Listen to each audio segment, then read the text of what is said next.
muito boa tarde. Eu sou a Lisane Andrade, estamos começando mais uma Otimização Semanal, o nosso programa de número 42. Seja muito bem-vindo. A gente está ao vivo em diversos canais da Niara e também da Experta Mídia, então já segue a gente, já dá o like aqui para a gente saber que você está aí, está gostando do programa e seguir a gente sempre aqui com as novidades do mundo da busca. Boa tarde, Flávia. Boa tarde, Liz, programa de número 42, como você bem falou.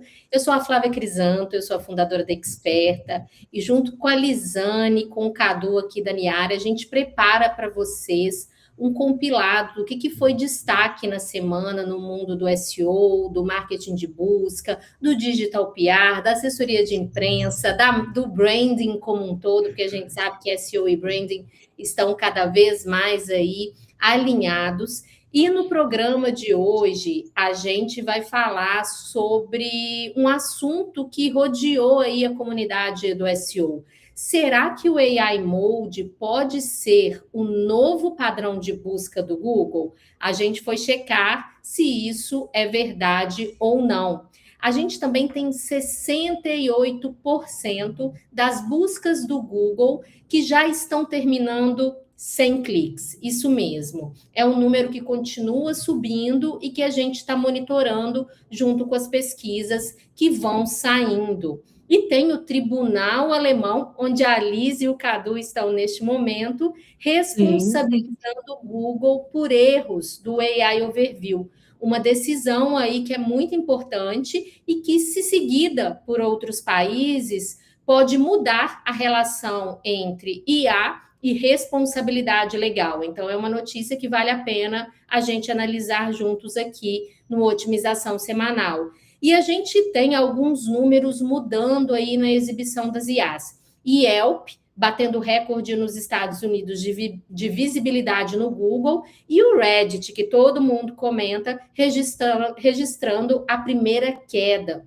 E vamos falar também, a gente não pode deixar de falar um pouquinho aqui de Brasil, do Rio 3.5, que é um modelo de IA aberto criado aqui no Brasil e que chegou trazendo algumas polêmicas nesse final de semana.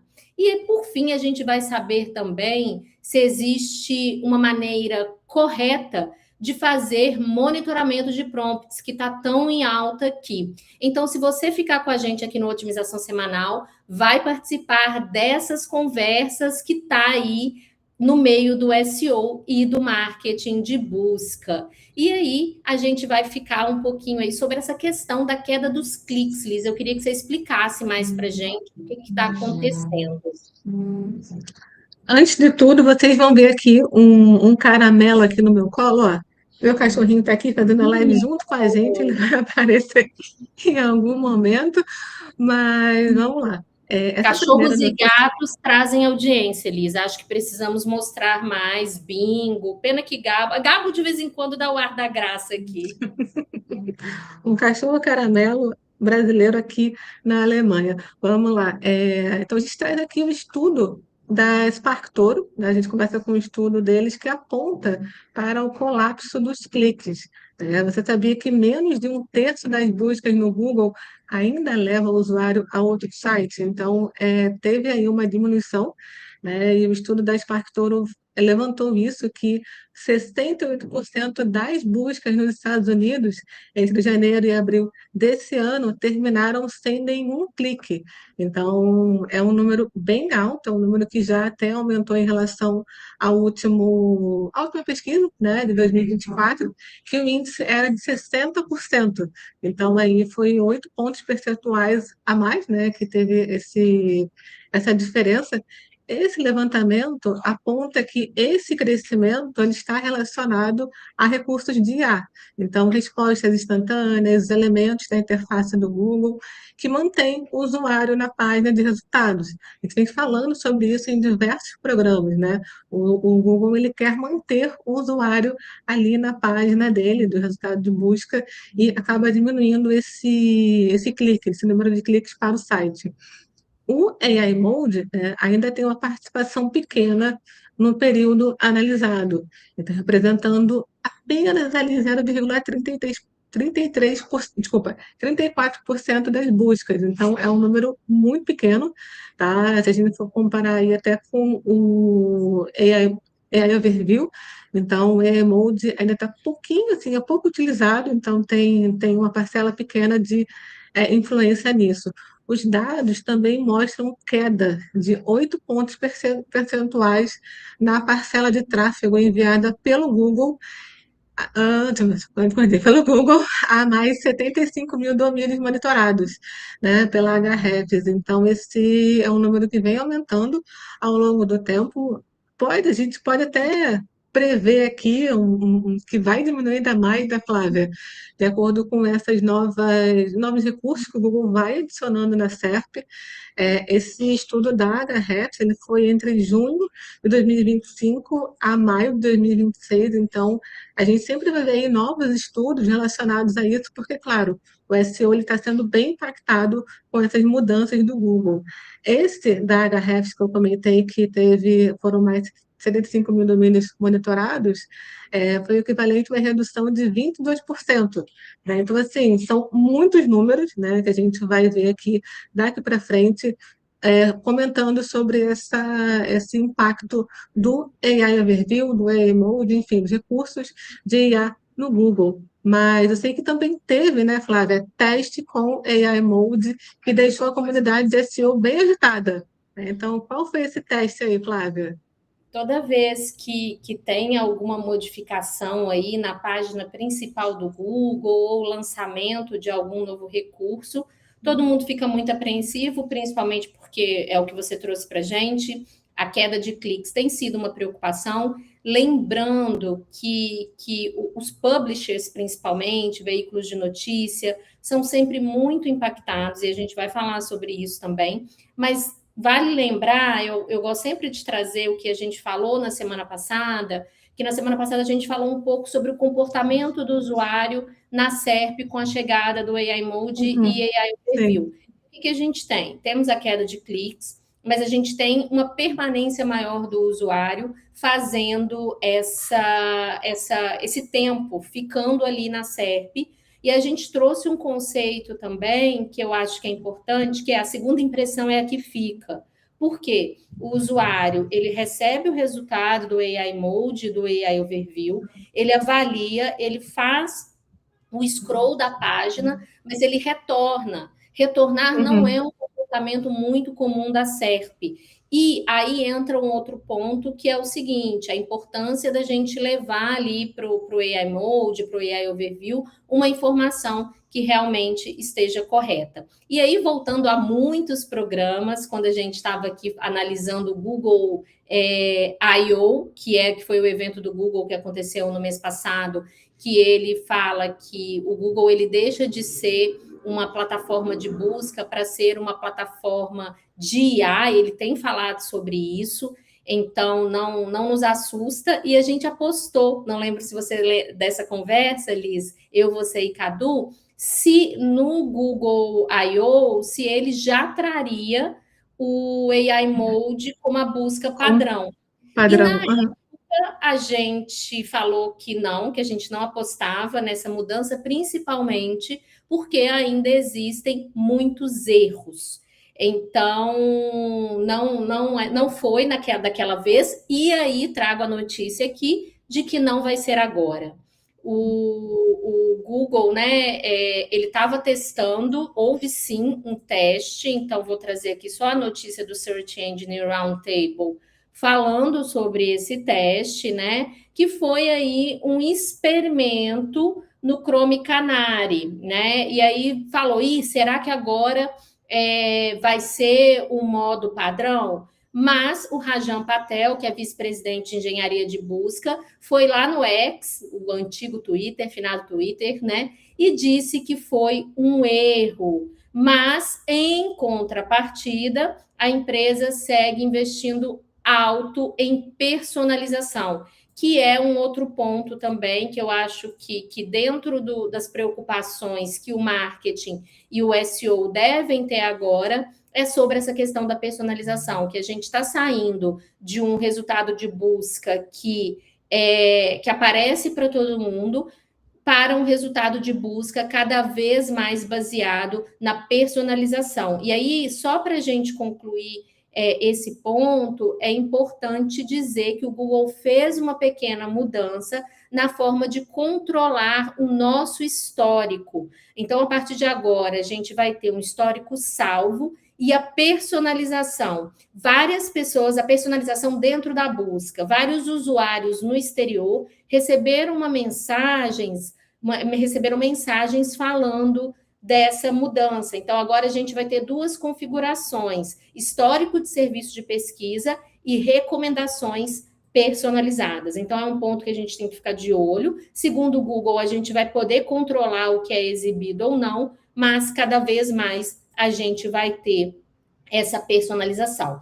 E dentro desse contexto, aí vem um ponto: a gente tem queda de clique, a gente tem personalização do usuário e a gente vai ter, provavelmente, começando pela Alemanha, agora, finalmente, uma responsabilização, Liz, em relação ao que é exibido nas IAs. Eu fiquei bem curiosa para entender essa notícia, porque eu acho que ela é muito importante para a gente como um todo.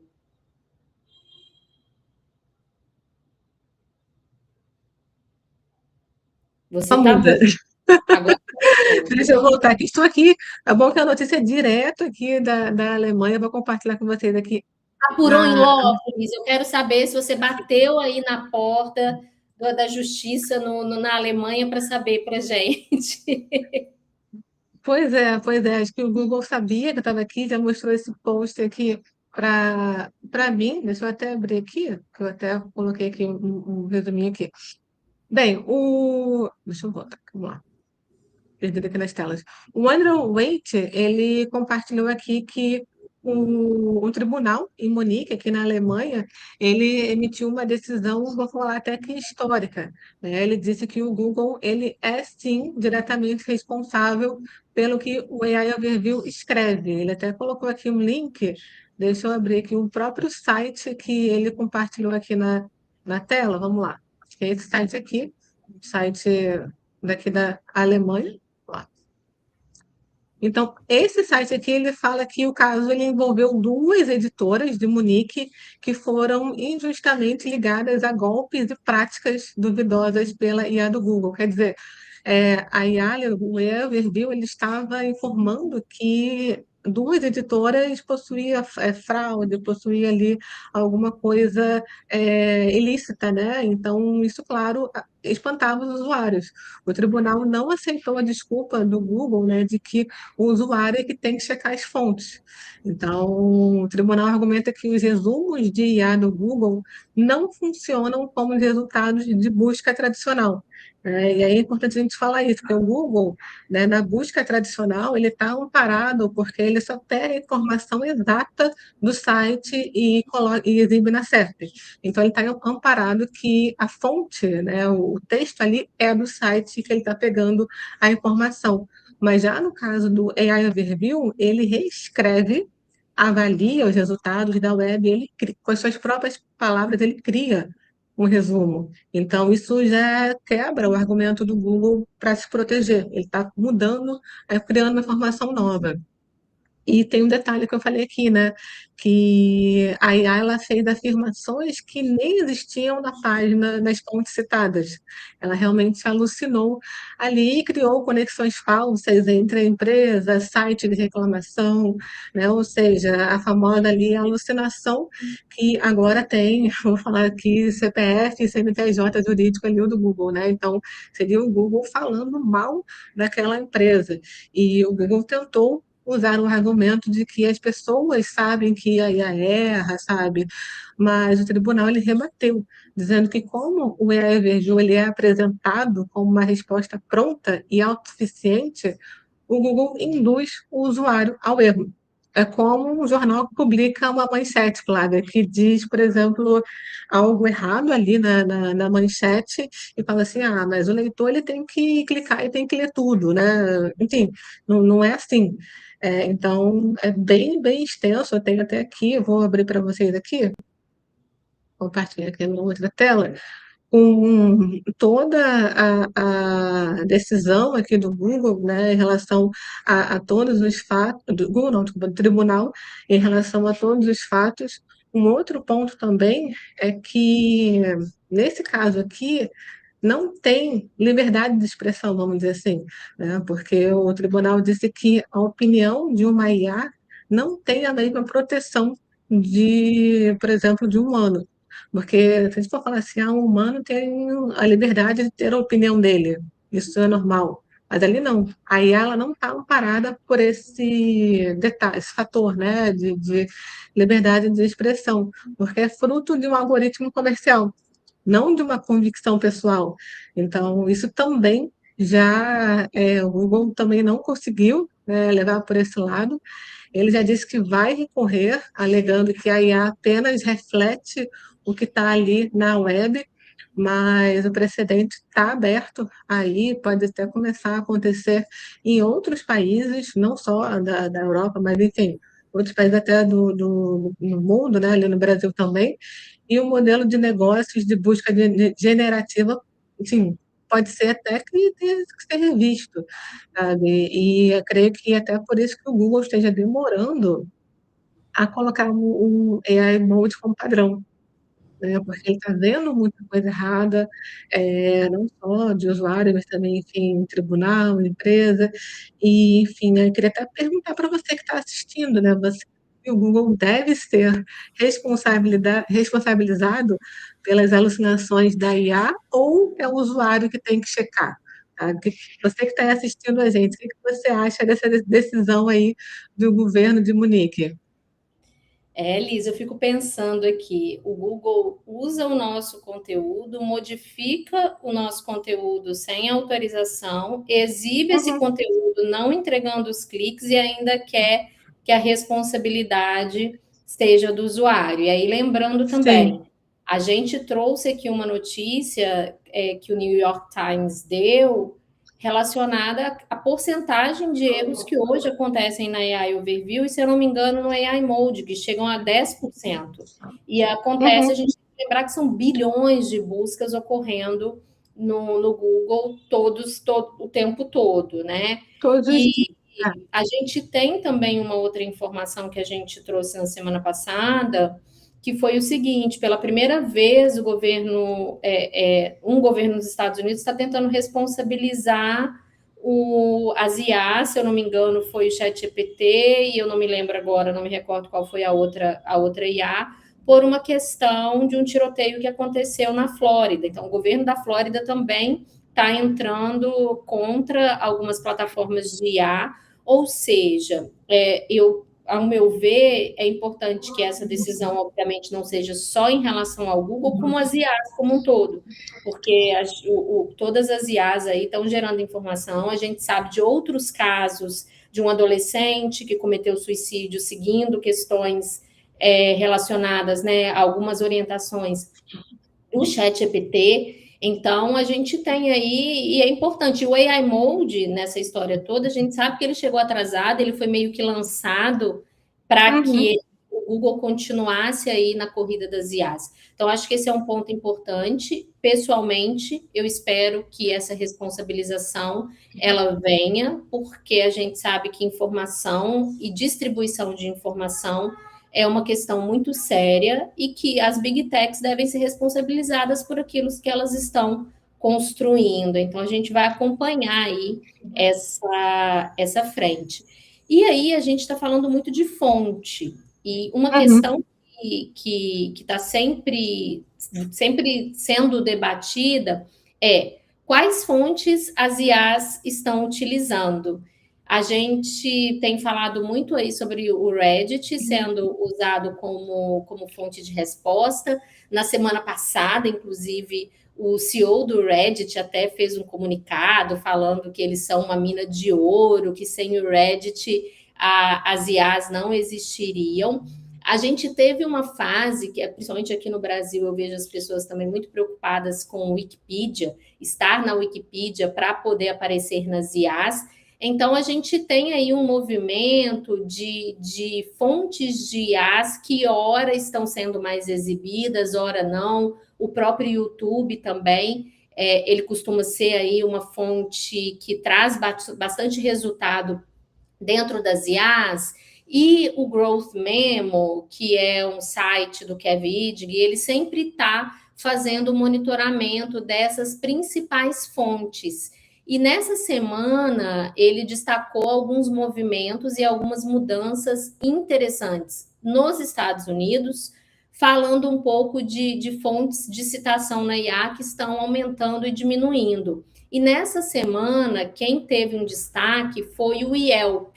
Para quem não conhece o Yelp aqui no Brasil, ele não tem grande relevância, mas ele é um site que traz recomendações principalmente de negócios locais. E ele atingiu o maior índice de visibilidade numa série histórica que está sendo monitorada, o que impulsionou aí a categoria de busca local para um crescimento de 30,5% nas últimas 4 semanas. Então, as menções do Yelp, né, dentro dessas buscas locais, cresceram 39%. Já o Reddit ficou aí, ele pela primeira vez, ele registrou a primeira queda desde o início aí do monitoramento do Growth Memory. E aí, Memory, isso mesmo, Peraí, que eu perdi. Growth Memo, eu estou falando errado aqui, perdão. Houve, então, um recuo de 11,7% na visibilidade como um todo e 10,9% nas menções em IA. E quem cresceu também nessa história, nessas últimas 4 semanas, foi o X, que a gente sempre comenta dele aqui. Ele aumentou quase 50% na visibilidade nesse mesmo estudo. E o que a gente pega aí de aprendizado dentro dessa história? É a cautela, porque assim, o que acontece? A Wikipedia está sendo exibida nas IAs, aí vai aquele efeito manada de todo mundo indo para tentando aparecer na Wikipedia, que é um pouco mais complexo. O Reddit agora está aparecendo nas IAs, aí vem aquele efeito manada que a gente já comentou, também aparecendo nas IAs. E aí o que a gente percebe é que as IAs, elas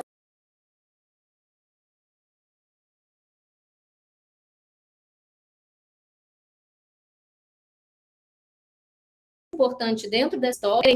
Então, o que a gente recomenda aqui para as empresas que querem ser citadas nas IAs é que tenham esse cuidado de ter uma narrativa de marca que realmente tenha contexto, que tenha estratégia e que alcance aí os sites que realmente fazem sentido. Então, a gente segue acompanhando aqui como que está esse movimento. E por falar em movimento, a gente tem um movimento aqui que, como boas brasileiras, a gente não pode deixar de falar, que é a Copa do Mundo. E a Copa do Mundo também está influenciando a SERP do Google. E aí, o que você viu essa semana aí que está acontecendo na SERP, nas páginas do Google, e que foi influenciada aí por esse movimento de Copa, Liz? Eu vou colocar aqui na minha tela o post da Clara Soteras, tá? A Clara é uma consultora de SEO para portais de notícia, está sempre ali ligado no que está acontecendo para essa área, e ela publicou ontem aqui no LinkedIn um resultado de live, né?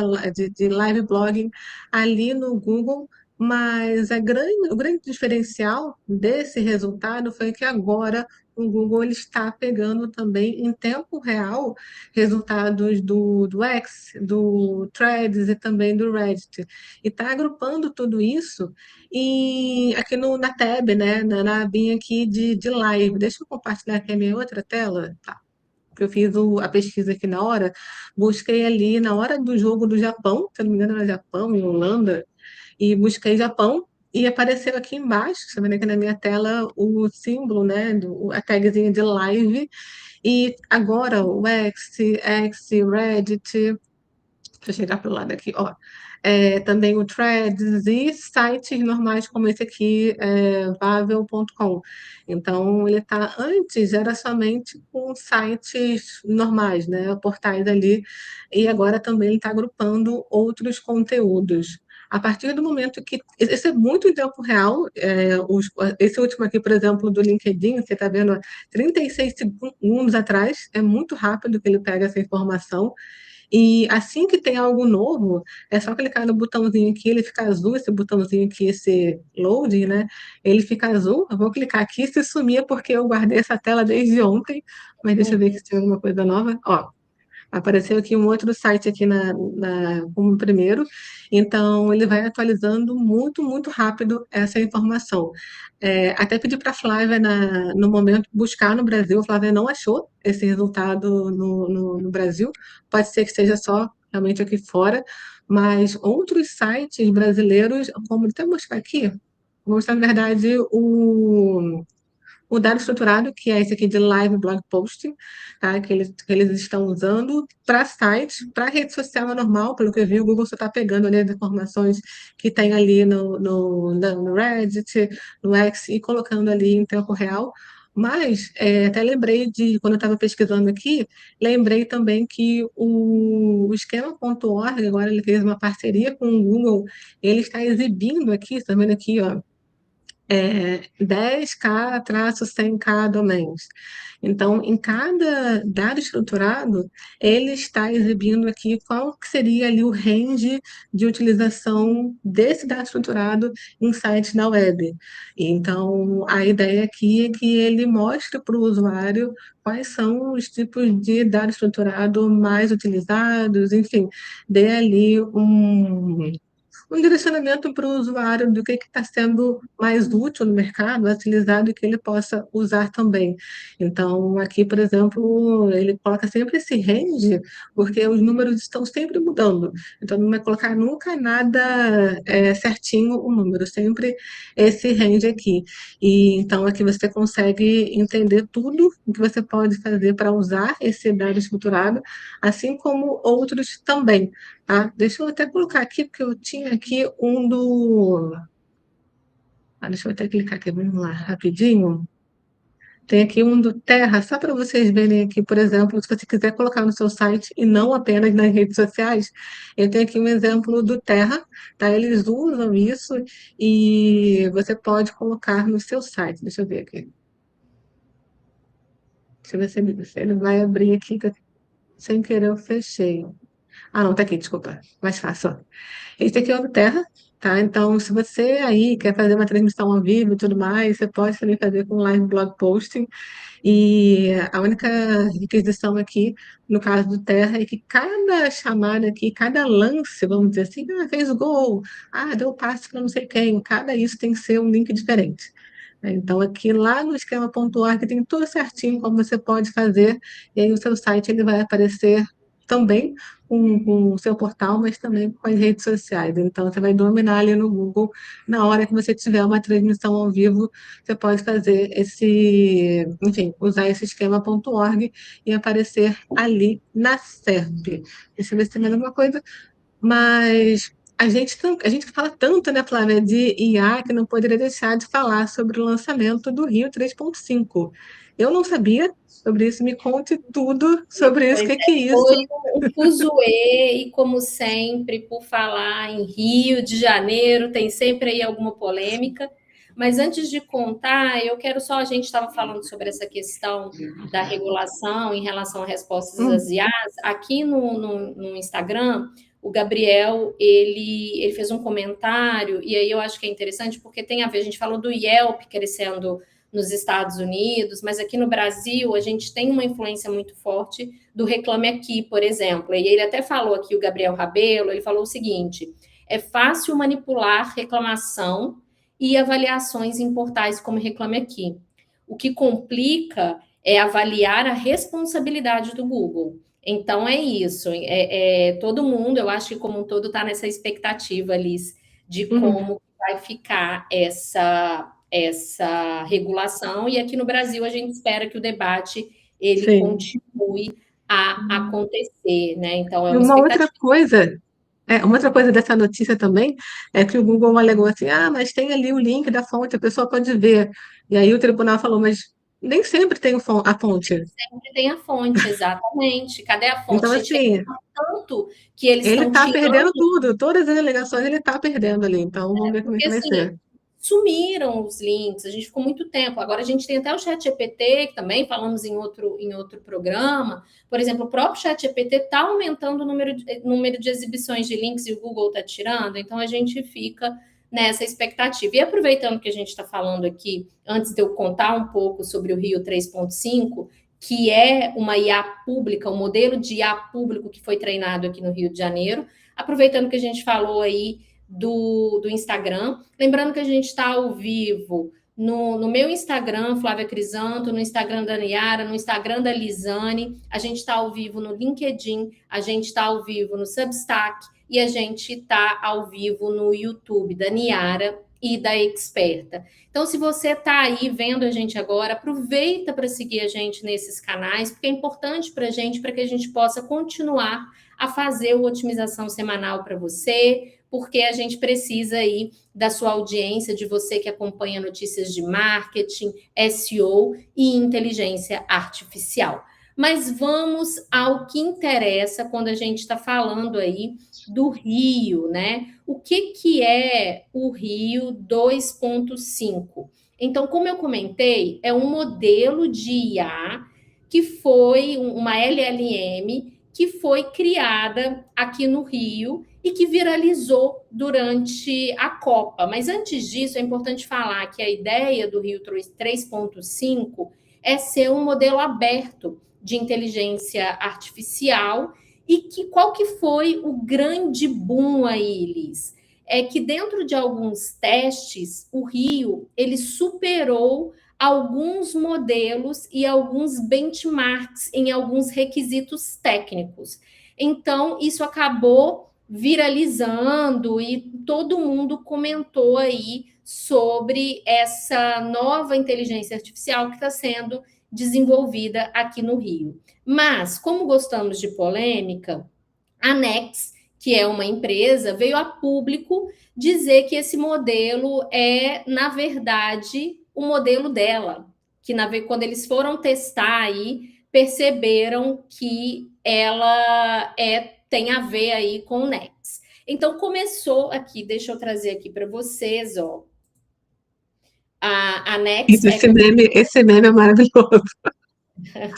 ele falou o seguinte que ele disse aqui, a surpresa, o problema do Rio 3.5 é que é essencialmente o nosso modelo de código aberto, o Nex N2 Pro, só que com uma roupagem diferente. E aí todo mundo, aí veio uma série de comentários, vieram umas, né, aqui falando, inclusive de muitos brasileiros, dizendo que o Brasil é assim mesmo, então, isso chamou bastante atenção. Entretanto, o que eu acho que vale aqui a gente falar? O Rafael Quintanilha, ele fez um post aqui no X e que ele fala um pouquinho sobre todo esse contexto, né? Então, o que ele diz? Que o N2 Pro, que é do Nex, é baseado na mesma arquitetura do Qwen 397B, e aí, sim, o Rio de Janeiro ele divulgou que a base do Rio 3.5 é do Quen. Então, isso é Quen ou Queen, depois não sei qual que é a maneira correta de falar, mas lá na documentação a gente vê que há sim uma referência. E o que acontece? O Nex é baseado no Queen ou Quen. Aí depois vocês me dizem aí como falar. E aí, o que ele diz? Pelo que entendi, primeiro foi feito o merge, que foi a integração dessa IA. E aí, depois aconteceu a destilação, toda uma questão técnica, mas, ou seja, ele pegou o Quen, fez o merge dele, a integração, para poder criar, então, o Rio 3.5. Lembrando que de tudo isso que a gente está falando, Liz, a gente está falando de código aberto, então é natural que existam, é o que a gente chama até de final tune, uma melhoria em cima da melhoria, que vai criando novos modelos. Então, isso foi o que pode ter acontecido. E aí ele traz um ponto importante, que quando esse upload foi feito, não havia ainda a etapa do OPD. O que é essa etapa do OPD? É uma série de descrições que são divulgadas, né? Então, ainda não chegou nessa etapa. Então, ele acredita que quando isso acontecer, todos os créditos serão dados. Lembrando que o Nets está reclamando não do uso, ele está reclamando da falta de créditos. E aí, qual que é a grande questão para a gente trazer aqui? Não houve uma comunicação oficial do governo do Rio de Janeiro dizendo lançamos essa IA. O negócio viralizou por causa da Copa.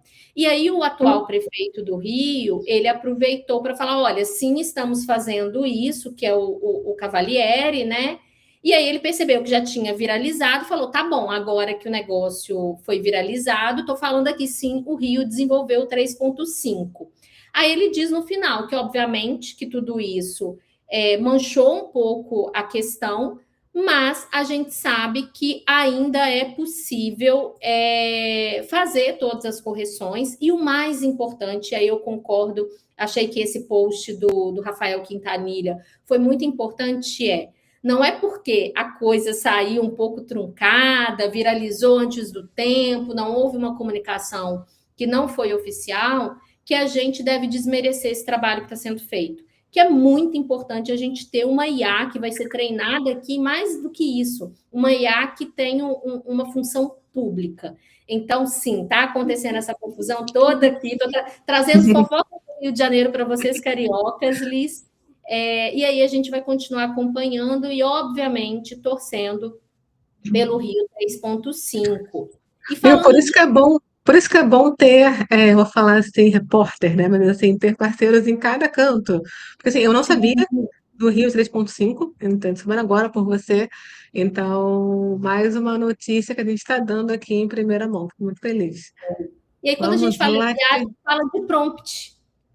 Os famosos prompts que a gente sempre quer monitorar para aparecer nas IAs, e Cadu vai trazer para a gente aí uma informação que diz a respeito a monitoramento de prompts. Eu acho que isso interessa a muitas pessoas, todo mundo está tentando fazer um monitoramento de prompts, a verdade é, o mercado está tendo dificuldade de fazer esse monitoramento. Então, o que você traz para a gente, Cadu? Boa tarde.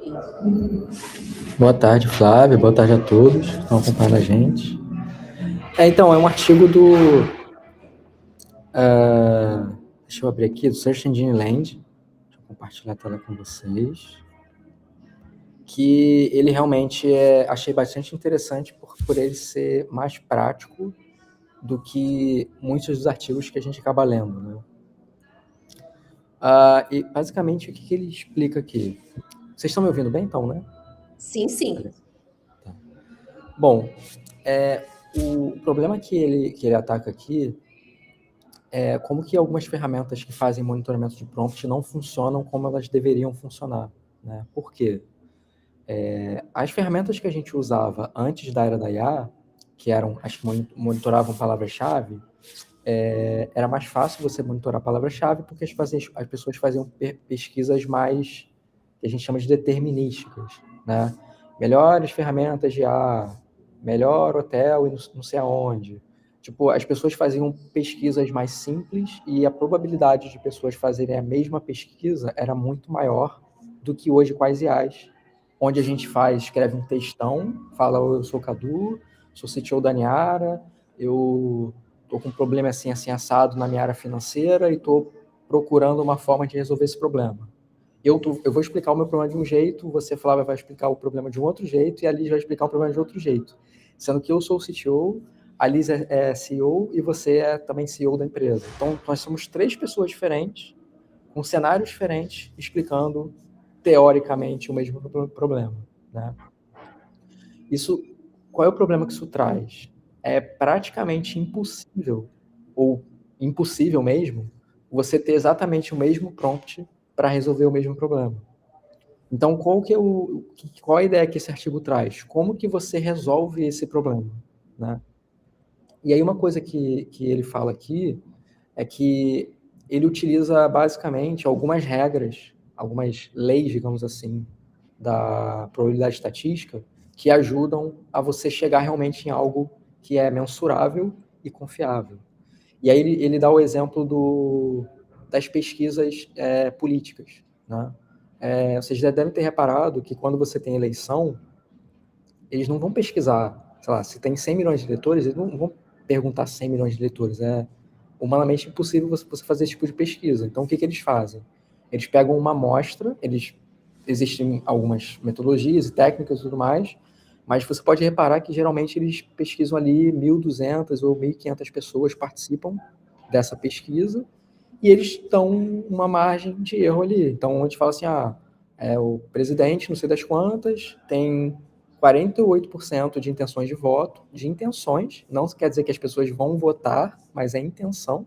Então, você vê que a palavra intenção é muito parecida com o que a gente usa nas pesquisas, e uma margem de erro ali de 2% para mais ou para menos, ou de 5% para mais ou para menos, geralmente tem uma taxa ali de erro. E aí ele aplica exatamente a mesma lógica na pesquisa de prompt, né? Então aqui no artigo aí deixa eu só passar aqui, eu dei uma resumida, né, do que seria, mas ele basicamente ele fala isso, ó. Você usando pesquisas repetitivas, você aumenta as chances de que as pessoas vão de fato pesquisar sobre aquilo ali e o resultado vai te dar uma informação mais confiável.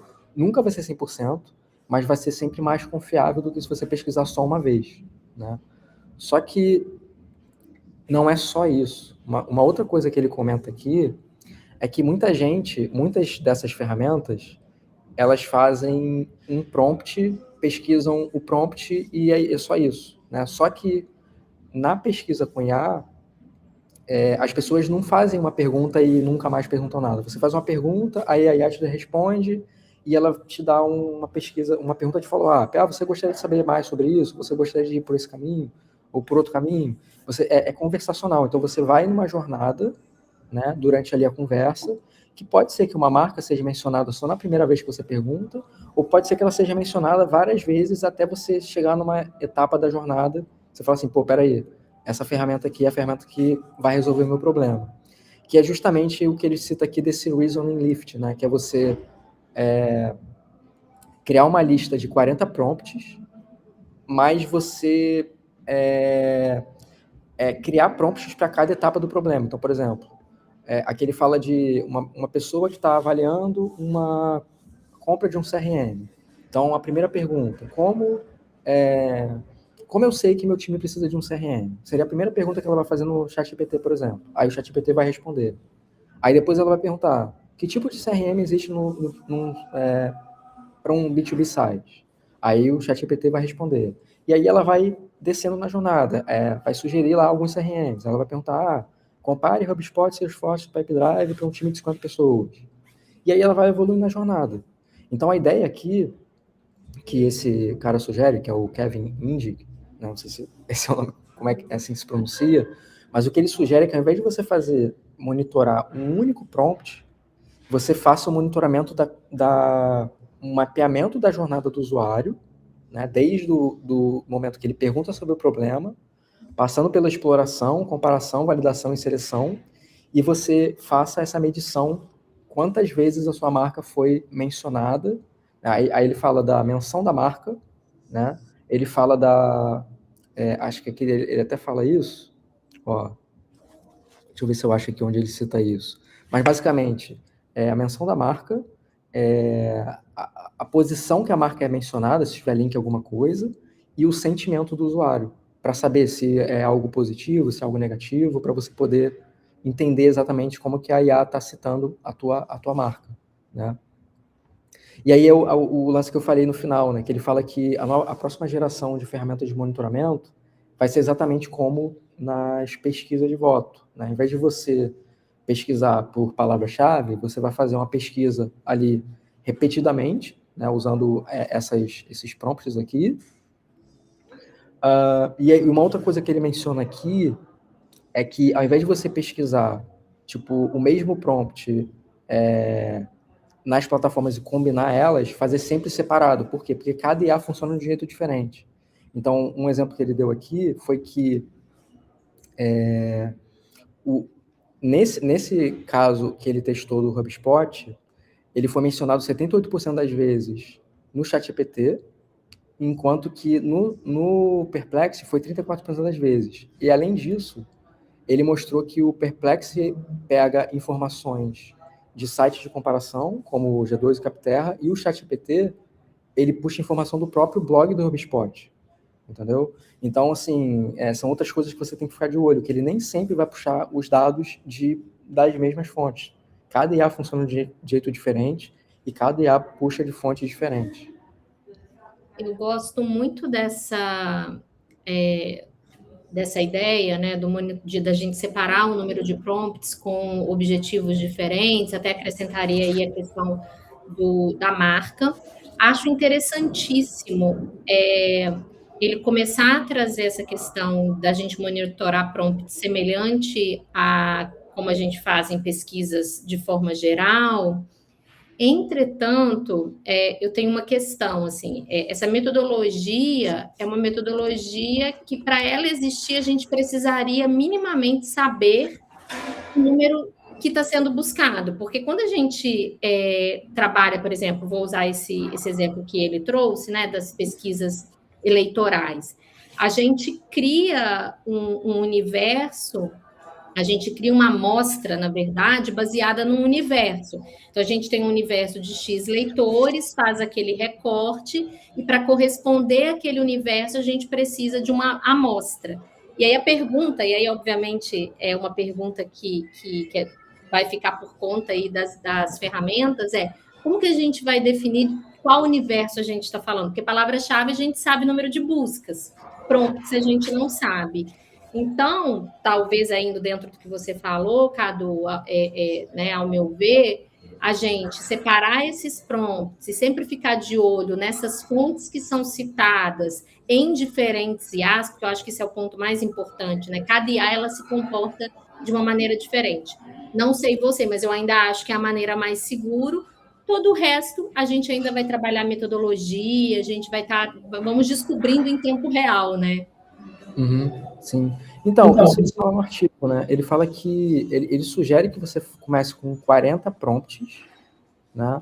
E você separe esses prompts, 12 relacionados à marca, 12 relacionados à categoria e 16 relacionados ao problema que você resolve. E além disso, ele fala para você criar essas personas, né? Que seria tipo o teu ICP ideal.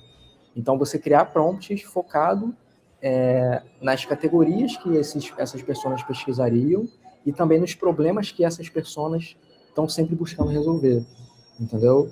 E aí você rodar esses prompts, para cada um desses prompts, você fazer 5 repetições por prompt, por plataforma, por semana, tá? E ele até menciona aqui, em alguma parte do texto, por que fazer por semana e não fazer por mês? Porque a IA, ele menciona aqui, né, que, tipo, acho que ele fala isso antes, ó, a Systrix, ela fez uma pesquisa que, durante 17 semanas, que eles encontraram que o AI Mode, ele troca as fontes 56% das vezes, 56% das fontes, toda semana, enquanto o ChatGPT troca 74%, ou seja, 2/3 das fontes. Se você fizer um monitoramento mensal, você vai perder essa informação, entendeu? Então, assim, palavra-chave, quando a gente pesquisa a palavra-chave, o Google ele já meio que autocompleta a palavra-chave, o que acaba meio que forçando a gente, né, enviesando a pesquisa. Quando ele sugere, ele enviesa a pesquisa. Na IA, não tem sugestão, a não ser quando é pergunta de follow-up. Aí sim ele tem sugestão. Você gostaria de fazer tal coisa? Você gostaria que eu fizesse não sei o que para você? Aí você realmente, ele está te enviesando, mas ele meio que está entendendo qual é a sua intenção e está te levando para a resolução do problema. Quando você pesquisa no Google, você não tem isso, entendeu? Então, assim, o que ele sugere é exatamente que você crie esse universo grande de prompts, faça pelo menos 5 repetições desse prompt, porque conforme você aumenta as repetições, você aumenta o grau de confiança da pesquisa. entendeu? É por isso que a pesquisa de voto, ela meio que funciona, porque você está fazendo a mesma pergunta várias vezes para aquele grupo de pessoas, e aí você tende aí a questão de lei de probabilidade estatística, você tende a ter respostas mais concisas e mais próximas da realidade. E é isso que ele está sugerindo nesse artigo, entendeu? O Dev Matos colocou aqui, Cadu, esses 40 prompts seriam um Qualifonaut, então, basicamente, desdobramento da pergunta inicial, da query inicial. Então, eu não vi isso sendo mencionado no artigo, tá? Se precisa necessariamente ser o Query Fanout. É uma Mas como ele, definição, né? mas como ele sugere que você faça dentro da jornada do usuário, em tese, seria o Query Fanout, porque o Query Fanout, quando você todos os artigos que falam de Query Fanout dizem que as ferramentas de IA elas quebram em várias perguntas para ajudar o usuário a resolver o problema, entendeu? Então eu acredito que seria sim você pegar os prompts do Query Fanout, contanto que seja dentro daquela ideia de você ter lá a jornada do usuário desde do problema até a decisão de compra. Isso só mostra o quanto está ficando mais complexo, o quanto o trabalho do SEO é necessário. Então, marcas, vocês que estão aí contando com agências, consultores, ferramentas, existe aí realmente um aumento dessa complexidade e, obviamente, nós profissionais temos que ficar atentos, mas é importante também entender que a gente está colocando novos pontos dentro do trabalho de SEO. E aí a gente segue tentando e acompanhando essas metodologias, se elas vão funcionar, se elas não vão. E aí a gente vai acompanhando aqui no Otimização Semanal. E você que quer saber, né, o Qualifanaut também, a gente tem um recurso na Niara chamado Google Mode Insights. Você informa a URL da sua página, a gente analisa ali o tema central, informa os Qualifanaut, gaps de conteúdo, recomendações também. Então, você pode usar, a gente tem lá 2 testes gratuitos para você experimentar a ferramenta, né, e já saber como otimizar o seu conteúdo para aparecer ou aumentar a visibilidade nas IAs. Isso aí, gente. Então, esse foi mais uma otimização semanal. Espero que vocês tenham gostado. Lembrando para seguir nossos canais, se inscreverem. Liz, Cadu, obrigada mais uma vez por mais uma otimização semanal. Muito obrigada a todo mundo que chegou até aqui e até a próxima semana, todo mundo. Isso aí, uma boa semana para todos.